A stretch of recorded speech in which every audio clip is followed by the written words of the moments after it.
বৃহস্পতিবার রাত্রে দমদমে বিয়ে বাড়ি থেকে ফেরার সময় ওলা করলাম। দমদম থেকে উত্তরপাড়া আসতে আধ ঘন্টা সময় লাগে। আমরা গাড়িতে বসে নিজেদের মধ্যেই কথা বলতে ব্যস্ত ছিলাম। যখন উত্তরপাড়ায় গাড়িটা ঢুকলো তখন আমার কর্তা ড্রাইভার ভদ্রলোকটিকে জিজ্ঞেস করলেন, গাড়িটা কোথাকার? উত্তরে ড্রাইভার সাহেব জানালেন, শিয়ালদা। তারপরে আবার যখন তাকে জিজ্ঞেস করা হলো দিনে কতবার ট্রিপ করতে হয়, উনি বললেন 8 থেকে 10টা, কিন্তু আমি মাসে একদিনই গাড়ি চালাই। আমি ভীষণ অবাক হয়ে গিয়ে জিজ্ঞেস করলাম, কেন? উনি তখন বললেন, আপনি গুগলে গিয়ে Ola Uber driver Ashok Kumar Singh type করুন। এবারে আরো অবাক আমরা। বললাম, গুগলে? উনি বললেন, আরে দেখুনি না। ওনার কথা মতো তাই করলাম। টাইপ করতেই আশ্চর্যের শেষ পর্যায়ে পৌঁছে গেলাম। ওনার মেয়ে আদিতি সিং ভারতবর্ষের প্রথম 3 জন নিউরোসার্জনের একজন। শুধু তাই নয়, পশ্চিমবঙ্গ থেকে আইসিএসসিতে মাধ্যমিক এবং উচ্চ মাধ্যমিকে প্রথম হয়ে জয়েন্টেও র্যাঙ্ক করে। এরপরে মেডিকেল পড়ে স্কলারশিপে এফআরসিএস করে লন্ডন থেকে।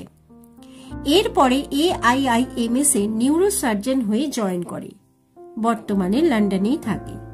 বছরে একবার 1 মাসের জন্য দিল্লির AIIMS এ আসেন ক্রিটিক্যাল কেস সলভ করতে। শুধু ভারত বা লন্ডনই নয়, সারা বিশ্বের সমস্ত দেশেই যে কোনো ক্রিটিক্যাল কেস এলেই ডাক পড়ে ডক্টর অদিতি সিং এর। এতদূর শুনে মুখে কথা জোগাচ্ছিল না, কিন্তু আমাদের অবাক হওয়া এখনো বাকি ছিল। এতক্ষণের গল্প শুনে মনে হতেই পারে এ তো ফি বছর মাধ্যমিকের রেজাল্ট বেরোলেই কত এমন গল্প বেরোয় টিভি আর পেপারে। কিন্তু না, এই গল্প একটু আলাদা।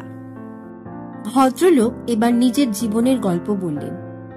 তিনি যখন 5-এ পড়েন তখন বিহারের ছাপড়া থেকে কাজের সন্ধানে কলকাতায় আসেন।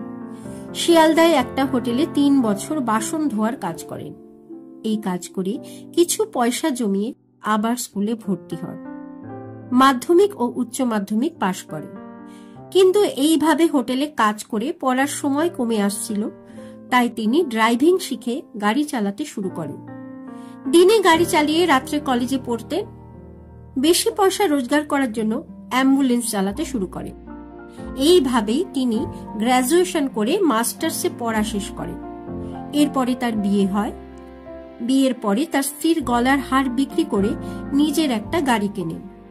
স্বাধীনভাবে গাড়ি চালিয়ে তিনি কম্পিটিটিভ এক্সাম দিতে শুরু করেন এবং SBI-তে চাকরি পান। শেষ জীবনে তিনি যখন রিটায়ার করেন তখন তিনি ম্যানেজার ছিলেন এবং তিনি বর্তমানে 52,000 টাকা পেনশন পান। এতদূর শুনেই মনে হচ্ছে তো পুরো রূপকথার গল্প বইয়ের পাতা থেকে উঠে এসেছে। না, আসেনি। সে মানুষ, আর সেই জন্যই সে মনুষ্যত্ব ত্যাগ করেনি। এতদূর পড়ে মনে হতেই পারে সে হয়তো নিজের অতীত জীবনের সংগ্রামকে সম্মান করতেই এখন মাসে একদিন গাড়ি চালায়। কিন্তু না, এখানেও চমক। তিনি মাসে একদিন গাড়ি চালিয়ে যে রোজগার করেন তা দিয়ে তিনি 35টি অন্ধ বাচ্চার সমস্ত দায়িত্ব পালন করেন। এর জন্য তিনি, তার মেয়ে এবং তার আরো একটি ছেলে আছে যে কিনা শিকাগোতে থাকে, তাদের থেকে কোনো সাহায্য নেন না। তিনি খুব উজ্জ্বল মুখে বললেন, আমি খাই, ঘুরতে যাই সব ছেলে মেয়েদের পয়সায়, কিন্তু এই কাজের জন্য আমি কারোর থেকে কোনো হেল্প নিই না। এটা আমার একান্ত নিজের কাজ। ওনার সঙ্গে এত কথা বলতে বলতে গাড়ি এসে আমাদের বাড়ির দরজায় থামল। ওনার সঙ্গে ফটো তুলতে চাইলে উনি হাত জোর করে মানা করলেন।